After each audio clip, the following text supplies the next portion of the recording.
Okay, dito tayo sa impeachment. Ba't nyo nakikitang makakaabala, makakaapekto itong pagtatalo tungkol sa numero ng para ma-convict ang isang akusado, Attorney Mac? Para sa akin lang naman, with due respect sa prosecution at saka defense, hindi naman po pwedeng baguhin nila. Hindi nila pwedeng baguhin ang numero.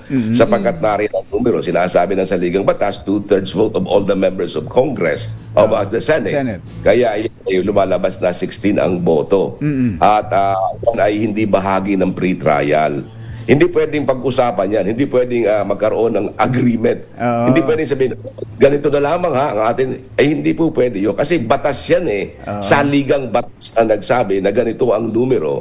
Kaya yan hindi pwedeng maging bahagi ng diskusyon o pagtatalo na magkakaroon lamang sila ng compromise agreement na ganito magiging basihan. Siyempre pa, mga taga-defense, they will always insist na yan ay 16. Sasabihin naman na, ay hindi, kailangan kasi minabawas na.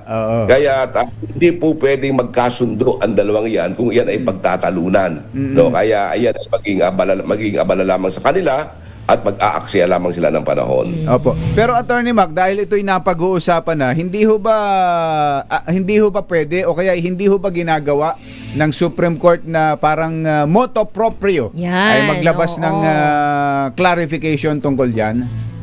Ay, hindi gagawa ng ganun ang Supreme Court kasi hindi naman sila nagbibigay ng mga advisory opinion Hindi ganun ang ulit. Dapat magkaroon ng actual case or controversy.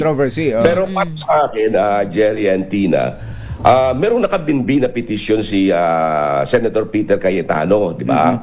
Na noong matanggal siya bilang Senate President, siya ay naghain ng petisyon sa Korte Suprema. Kinwestiyon niya yan. Tao nga pala. Sa kanya.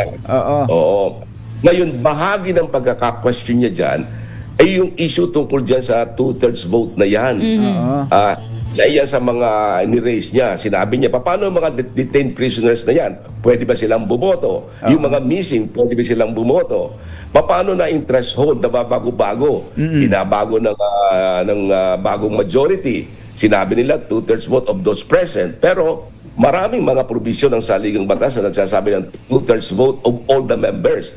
Kaya ang sabi ni Senator Peter Cayetano sa Korte Suprema, dapat ito ay i-resolve rin ninyo. Ngayon, dahilan ito ay kasama o bahagi ng petisyon ni Senator Peter Cayetano, palagay ko mas makakabuti kung ang ating Korte Suprema ay bibigyan ito ng pansin at gagawa na sila ng kanilang ruling sa bagay na ito. Yan naman ay depende sa Korte Suprema kasi baka sabihin na ng court na ay moot and academic na kasi yan dahil sa nanalo na si Senator Gatchalian. Oo nga, no.